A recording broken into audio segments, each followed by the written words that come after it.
est aux ordres. Tout le monde sait que cette commission électorale indépendante va brûler la Côte d'Ivoire. Et tous, vous faites semblant de ne pas voir le regard d'ailleurs. Pour le reste, la justice de Côte d'Ivoire donc, a du travail à faire. Donc la vérité est dans la main, n'est-ce pas, de la justice. Et pour la mutinerie, la découverte de cette cache d'armes chez votre directeur de protocole? Là aussi, mon directeur de protocole a été en prison. Il a été par la suite libéré. Donc je ne vois pas en quoi cela me concernerait. Donc vous êtes blanchi pour vous là. Enfin, celui chez qui on a trouvé les armes est allé en prison. C'est au peuple et au seul peuple de Côte d'Ivoire de décider qui il désignera, il élira pour présider aux destinées de la Côte d'Ivoire. Nous venons de la... Je vais vous faire une précision. Il y a longtemps, j'ai beaucoup réfléchi à cette question qui m'a maintes fois été posée. C'est décidé, je suis candidat. Ferme et définitif. Alors cette annonce, en fait, vous l'avez fait déjà il y a quelques jours. Oui, c'était en Espagne devant vous. Je continue à garder beaucoup de respect pour le président Ouattara. Vous vous parlez toujours? Je dois avouer, pour être honnête avec vous, qu'il y a bien un moment que nous ne nous sommes pas parlé directement. Et, vous connaissez cette phrase que Laurent Gbagbo a écrite sur vous dans son dernier livre. C'est aux armes que Guillaume Soro doit sa place. Le jour où il n'aura plus ses armes, eh bien, il devra s'inquiéter. Mais dites-lui que moi, je suis très heureux de ne pas avoir d'armes.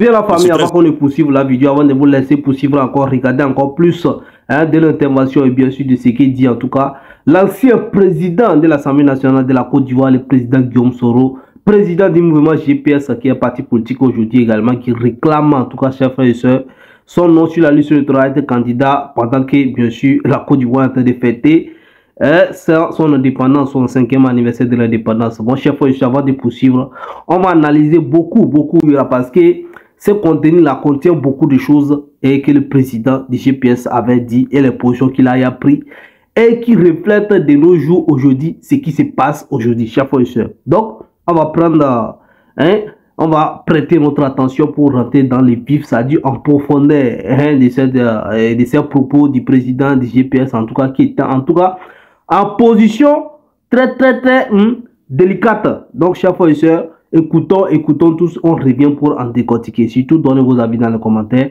Restez branchés, partagez le numéro, likez surtout. N'oubliez pas de vous abonner si vous êtes nouveau. Donnez vos avis surtout. Et là, partagez, likez la vidéo. D'ici là, take care. Et bien sûr, il s'agit de la Côte d'Ivoire. Malheureusement, j'ai le sentiment que les premiers pas, parce que vous savez qu'une élection présidentielle, c'est tout un processus. La semaine dernière, avec la mise en place de la commission électorale indépendante, j'ai des craintes. J'ai des craintes pour la stabilité de la Côte d'Ivoire, pour la paix en Côte d'Ivoire. Je vais vous faire une précision. Il y a longtemps, j'ai beaucoup réfléchi à cette question qui m'a maintes fois été posée. C'est décidé, je suis candidat. Ferme et définitif. Alors cette annonce, en fait, vous l'avez fait déjà il y a quelques jours. Oui. C'était en Espagne devant vos partisans, vos compatriotes ivoiriens d'Espagne. Et c'est dans ce même pays, il y a quelques jours aussi, que vous dites avoir été victime d'une tentative, d'une mystérieuse tentative d'arrestation dans un grand hôtel de Barcelone. Oui. Vous avez laissé entendre que derrière tout cela, il y avait le pouvoir ivoirien. Celui-ci dément catégoriquement. Est-ce que vous ne jouez pas un peu au martyr? Ai-je besoin de jouer au martyr? L'hôtel dans lequel j'ai logé existe. Il s'appelle El Palace de Barcelone. Les faits que j'ai évoqués d'ailleurs, le communiqué du gouvernement, ne dément pas la survenance des faits. Simplement, essaie de se dédouaner. J'ai décidé, pour la clarté des choses, de laisser la justice espagnole, qui est insoupçonnée, faire son travail. Mais qui est derrière? Justement, la justice espagnole le dira. Parce qu'on ne comprend pas tout. La police est intervenue au milieu de la nuit. À 4 h du matin, entre 3 h et 4 h du matin. Soi-disant pour vous arrêter, et finalement, il vous a laissé tranquille. Bah écoutez, je dis une fois de plus, l'hôtel où j'ai résidé, où les faits se sont déroulés, existe. Le directeur de l'hôtel m'a adressé donc des excuses. La justice espagnole est saisie. Laissons la justice faire son travail. Je ne veux pas anticiper sur ce que dira la justice. Mais voyez-vous, quand on s'apprête, quand on a été à des responsabilités comme je les ai assumées dans mon pays, on ne prend pas de risque avec ce genre de choses. Alors, le président Alassane Ouattara a affirmé à plusieurs reprises qu'il n'empêcherait personne d'être candidat. Mais est-ce que vous ne craignez pas, à votre retour, sans doute prochain en Côte d'Ivoire, d'être inquiété par la justice et de ne pas pouvoir vous présenter à cette élection? Je ne vois absolument pas de raison pour que la justice m'empêche d'être candidat. Je vous ai dit, pour moi, c'est décidé.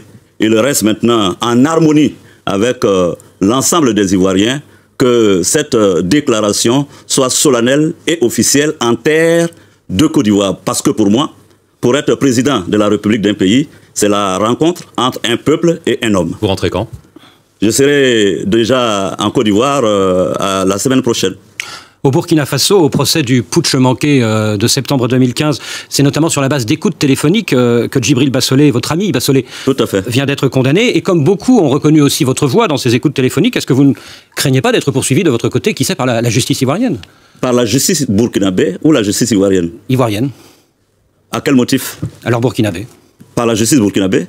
Bah, écoutez, pour vous rafraîchir la mémoire, sachez que en 2016, j'ai été l'objet, n'est-ce pas, d'un mandat d'arrêt international, donc qui a été abandonné, et que d'ailleurs Interpol avait totalement discrédité. Donc je ne vois plus de raison d'être inquiété par quelque justice que ce soit. Alors, Guillaume Soro, vous avez un passé sulfureux, sans remonter jusqu'au coup de force de septembre 2002, et en plus de cette affaire des écoutes, on pense évidemment à l'ANA de votre ancien frère d'armes, IB, c'était en avril 2011, à l'époque vous étiez le Premier ministre et le ministre de la Défense d'Alassane Ouattara. On pense à cette découverte d'une cache d'armes chez votre directeur du protocole à Bouaké, c'était en pleine mutinerie en mai 2017. Est-ce que vous n'allez pas traîner ces deux affaires comme des boulets à votre pied? Bah, écoutez, d'abord, en ce qui concerne la mort de M. Koulibaly Ibrahim, IB, je n'étais pas en Côte d'Ivoire. Mais vous étiez Premier ministre? Oui, j'étais Premier ministre, donc vous pouvez quand même concéder que je n'avais pas de pistolet sur moi. Non, mais vous auriez pu être le commanditaire. Vous auriez pu être le commanditaire. Ah, vous m'accusez? Non, je mets au conditionnel. Ah ouais, donc si c'est au conditionnel, permettez-moi de dire avec la vérité sur les faits et l'exactitude matérielle des faits. Je n'étais pas en Côte d'Ivoire quand IB a... On est d'accord. Donc je ne pouvais pas avoir tenu le soleil. Pour le reste, la justice... Bon, avant de vous laisser poursuivre encore plus et rentrer encore dans le vif du sujet et encore écouter beaucoup de choses, et vous allez voir qu'en regardant tous ces numéros, vous allez comprendre aujourd'hui. Bon, parce que ces numéros contiennent déjà les relations avec le président Alassane Ouattara du président Guillaume Soro, les relations avec le président et Laurent Gbagbo avec Guillaume Soro, et avec la population et surtout sa séparation et qu'est-ce qui s'est passé. Beaucoup de choses se disent là-bas. Donc, chers frères et sœurs, le président du GPS, le président Guillaume Soro, est-ce qu'il est trop ambitieux? Est-ce qu'il a été trahi ou bien c'est lui qui a trahi? Aujourd'hui, quand on écoute tout ça, là, vous allez comprendre ceux qui sont contre, ceux qui sont vraiment fâchés parce que le président, parce qu'il y a d'autres personnes qui ne sont pas d'accord, il y a d'autres qui croient, qui comprennent en tout cas la coalition ou bien les mouvements tour qui rassemblent le président Laurent Gbagbo, le président Guillaume Soro, oui, le président Tian Tiam. Il y a d'autres qui ne comprennent pas, qui ne sont pas d'accord, que le président, après tout ça là, avec tout ce que le président a dit, le président Gbagbo a dit du président Guillaume Soro, le président Guillaume Soro a dit du président Laurent Gbagbo, puisse s'associer aujourd'hui pour avoir comme adversaire le président Alassane Ouattara. Chers frères et sœurs. De plus, en outre, les partisans du président Laurent Gbagbo, les militants du PPAC, chers frères et sœurs, qui sont avec le président Laurent Gbagbo jusqu'aujourd'hui, il y a d'autres qui ont encore des dents contre le président Guillaume Soro. Parce qu'ils se disent encore jusqu'aujourd'hui que non, si ce n'était pas le président Guillaume Soro, le président Laurent Gbagbo ne serait pas renversé. Parce que pour eux, c'est le président Guillaume Soro qui a trahi le président Laurent Gbagbo et que le président Alassane Ouattara avec ses troupes ont pu renverser le président Laurent Gbagbo avec la France et tout ce qui se dit, chers frères et sœurs. En écoutant le président Guillaume Soro aujourd'hui, vous allez voir que là, le président Guillaume Soro a échoué sur beaucoup de plans. Vous voyez, non? Il a échoué beaucoup. D'abord, dans ses ambitions à être président, bon, il a parlé d'un contrat ou bien d'un deal, bien sûr, que le président Alassane Ouattara l'a promis qu'il va le succéder. Donc, il y avait à un moment donné quelque chose, ça ne tenait pas avec la création du RHDP. Et le président Guillaume Soro, lui, il s'est trouvé, il pensait qu'il a encore la force, chef et il s'est dit, bon, lui va prendre son envol seul. Voilà. Et aujourd'hui, si on récapitule, on voit tout ce qu'il a dit, toutes les positions qu'il a dit, tout ce qu'il a avancé. Il a même dit à certains moments qu'il n'y aura pas élection au niveau de la Côte d'Ivoire. Le reste, la justice de Côte d'Ivoire, donc, a du travail à faire. Donc, la vérité est dans la main, n'est-ce pas, de la justice. Et pour la mutinerie et la découverte de cette cache d'armes chez votre directeur de protocole? Là aussi, mon directeur de protocole a été en prison. Il a été par la suite libéré. Donc, je ne vois pas en quoi cela me concernerait. Donc, vous êtes blanchi pour vous? Enfin, Bon, celui chez qui on a trouvé les armes est allé en prison. Il a recouvré la liberté. Pourquoi M. Christophe voudrait que je sois incriminé? Alors, donc vous êtes désormais candidat, vous lancez donc ce nouveau mouvement, mais aux dernières élections locales, vos partisans ont été battus. On sait qu'il y a une sorte d'hégémonie des 3 principaux partis en Côte d'Ivoire ces dernières décennies. Est-ce que ce n'est pas une candidature presque suicidaire, presque impossible? Alors, moi, d'abord, une élection locale, ce n'est pas la présidentielle. Hein, mettons-nous d'accord. Je voulais faire cette précision. Donc, la présidentielle, j'irai, comme je vous l'ai dit, avec, n'est-ce pas, le soutien du peuple de Côte d'Ivoire. Et je réaffirme ici que c'est au peuple et au seul peuple de Côte d'Ivoire de décider qui il désignera, il élira pour présider aux destinées de la Côte d'Ivoire. Nous venons de lancer notre mouvement, déjà pour les premiers jours du lancement de ce mouvement que j'ai fait à Valence. Nous sommes à plus de 7000 adhérents déjà en ligne, je n'ai pas encore dit sur le terrain, mais nous pensons que c'est un mouvement qui va marcher. Et je veux vous préciser, M. Christophe, à vous, que quand M. Macron, ici en France, lançait En Marche, toute la classe politique était unanime qu'il ne serait jamais président élu. Donc vous espérez être le Macron ivoirien? Non, je n'espère rien du tout. J'espère être le Guillaume Soro de Côte d'Ivoire élu président. Alors pour ça, il faut que les élections soient libres et transparentes. Est-ce que vous pensez qu'elles le seront? Alors permettez-moi de paraphraser, j'ai envie de paraphraser le président Chirac, paix à son âme. Tout le monde sait que cette commission électorale indépendante est stipendiée et aux ordres. Tout le monde sait que cette commission électorale indépendante va brûler la Côte d'Ivoire. Et tous, vous faites semblant de ne pas voir. Vous regardez ailleurs. Brûler, c'est quoi? C'est la guerre civile? Non, c'est l'instabilité. Vous savez qu'en Afrique, généralement, l'instabilité part des processus électoraux mal maîtrisés ou organisés. Alors, donc, ce serait dommage que je ne tire pas, n'est-ce pas, la sonnette d'alarme. Et celui qui vous parle, ce sont les propos, les paroles de quelqu'un qui a organisé une élection en Côte d'Ivoire. Voilà. Guillaume Soro, vous avez été longtemps le plus proche allié d'Alassane Ouattara, et il y a encore 9 mois, vous l'avez entendu, le président de la Côte d'Ivoire, il a dit... Ça dit, le président Guillaume Soro pensait en tout cas à un moment donné toujours qu'il avait encore une force de frappe, qu'il avait une popularité, une force bien sûr décisionnelle dans la vie politique bien sûr de la Côte d'Ivoire, qu'il a proposé, il a dit beaucoup de choses, et que ça ne s'est pas réalisé. Vous voyez, non? Donc la crédibilité du président Guillaume Soro est aujourd'hui diminuée, c'est-à-dire a diminué au niveau de l'armée ou bien de la population ivoirienne. Donc, bon, pour moi, l'option que le président Guillaume Soro a choisi aujourd'hui de se rallier bien sûr à l'adversaire du président Alassane Ouattara, qui est le président Guillaume Soro, eh bien, je pense que c'est lui qui profite plus. Et c'est la seule option crédible pour lui. Puis c'est en écoutant tout ce qu'il a dit, tous ses propos, que contre le président de Gbagbo, contre le président Alassane Ouattara, hein, tout ce qu'il dit, que non, il ne sera pas candidat, que lui va gagner les élections, que c'est lui qui va être candidat, il va faire tout ça là, qu'il n'y aura pas ceci, il n'y aura pas ceci. Tout ce qu'il a dit là, le président Alassane Ouattara a surmonté ça. Ça dit, il n'y a rien qui s'est réalisé. Il dit qu'il n'y aura pas d'élection, il y a eu élection. Il dit que lui sera candidat, il n'a pas pu être candidat. Il dit qu'il va revenir au pays. Il est revenu au pays, il est reparti aujourd'hui, il n'est pas au pays, il est en asile. Donc, aujourd'hui, franchement, les actions du président Guillaume Soro sont en train de tomber sur lui. Tout ce qu'il a fait, tout ce qu'il a dit pour essayer de ponter sa popularité ou bien de prendre position ou bien de gagner des postes ou bien de faire tout ça, ça retombe toujours sur lui. Aujourd'hui, on peut le dire on peut dire qu'il est le malheureux, que ce soit entre les 4 personnes, bien sûr, le malheureux de la politique de la Côte d'Ivoire aujourd'hui, chaque fois. Quand on écoute tout ça là, on voit ce qui se passe aujourd'hui. On peut dire que le président Guillaume Soro est le malheureux de la politique ivoirienne aujourd'hui. Entre le président Alassane Ouattara, le président Charles Bégoudé, le président Alassane et le président Laurent Gbagbo et le président Guillaume Soro. Vous voyez non? En tout cas, comme lui-même l'a dit, en politique, on ne peut pas parler de, on ne peut pas dire que ça dit, tout peut changer à tout moment, quoi. Il n'y a pas de science fixe là-bas. En politique, tout peut basculer de tous les côtés en tout moment. Donc pour eux, donc pour lui, il a toujours espoir. Il faut toujours laisser la tête debout, il faut lever toujours la tête parce que ça peut tourner à tout moment. Ceux qui détiennent aujourd'hui peuvent ne pas détenir demain. Donc le 25 octobre, chaque fois, 2025, c'est un autre tournant et les décisions vont être prises. Et là, Guillaume Soro, pour moi, c'est toujours un de mes fils. Et je n'exclus pas son retour à la maison. Alors, est-ce que la rupture est vraiment consommée? Écoutez, au plan politique, je pense que la rupture est consommée, puisque j'ai lancé mon mouvement.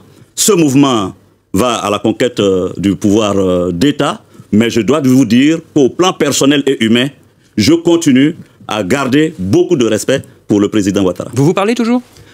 Je dois avouer, pour être honnête avec vous, qu'il y a bien un moment que nous ne nous sommes pas parlé directement, mais il existe des passerelles. Alors, est-ce que la vraie raison de cette rupture politique, hein, non pas affective, politique, oui, n'est pas qu'il vous aurait promis de lui succéder et qu'il n'a pas tenu promesse? Vous savez, en politique, les promesses n'engagent que ceux qui y croient. Donc, il vous l'avait faite? Les promesses n'engagent que ceux qui y croient. Moi, j'ai décidé de prendre mon destin en main. J'ai décidé de m'assumer. J'ai 47 ans et je pense que désormais, je ferai cavalier. Seul. Voilà, seul. Vous savez ce que disent les mauvaises langues, Guillaume Soro, c'est que...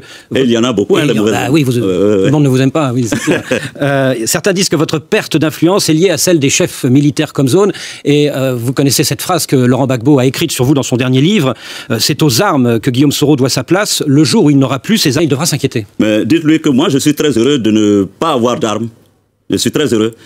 Et d'être dans l'arène politique et de me battre.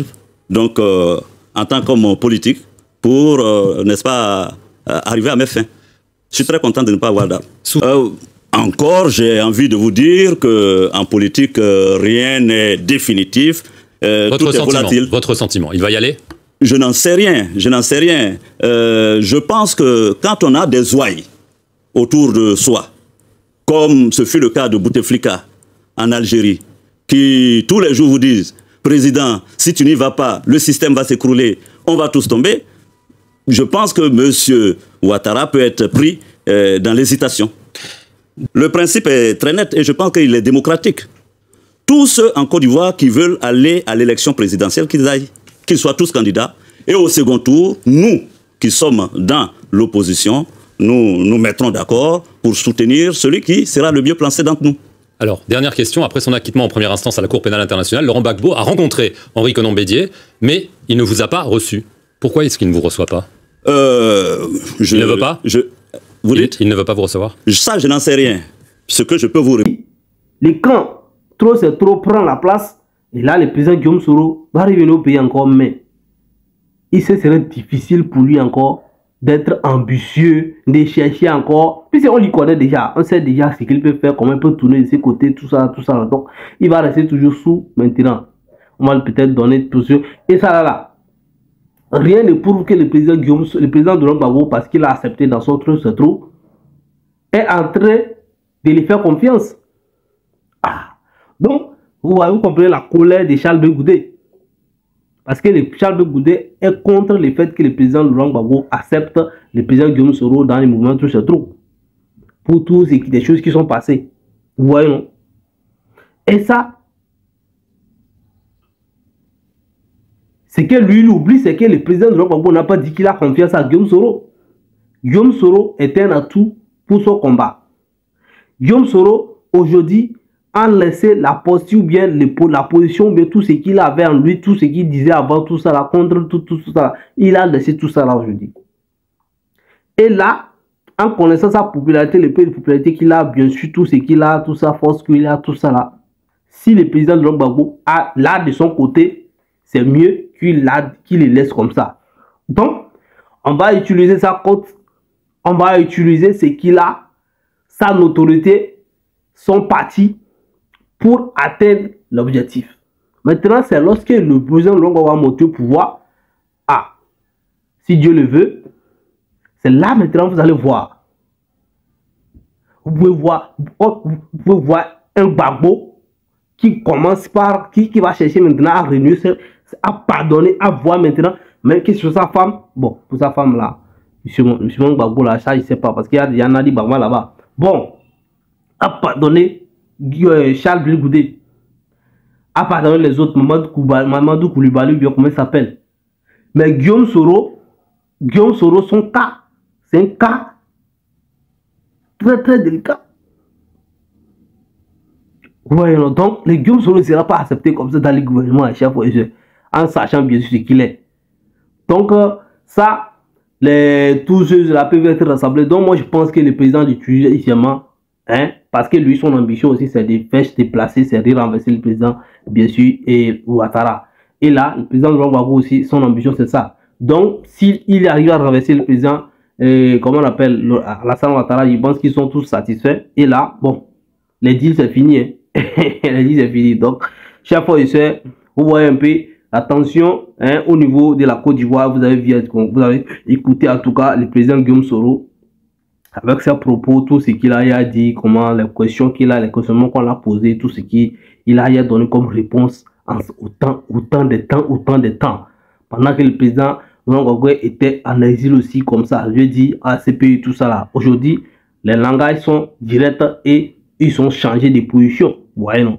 Et les choses sont tournées comme ça. Donc, ça, quand vous écoutez tout ça là, vous devez comprendre que non, aujourd'hui là, ceux qui sont au pouvoir aussi, ceux qui sont déjà actuellement là, eux aussi peuvent rester, ça peut retourner comme ça. C'est la Côte d'Ivoire, chers frères et sœurs.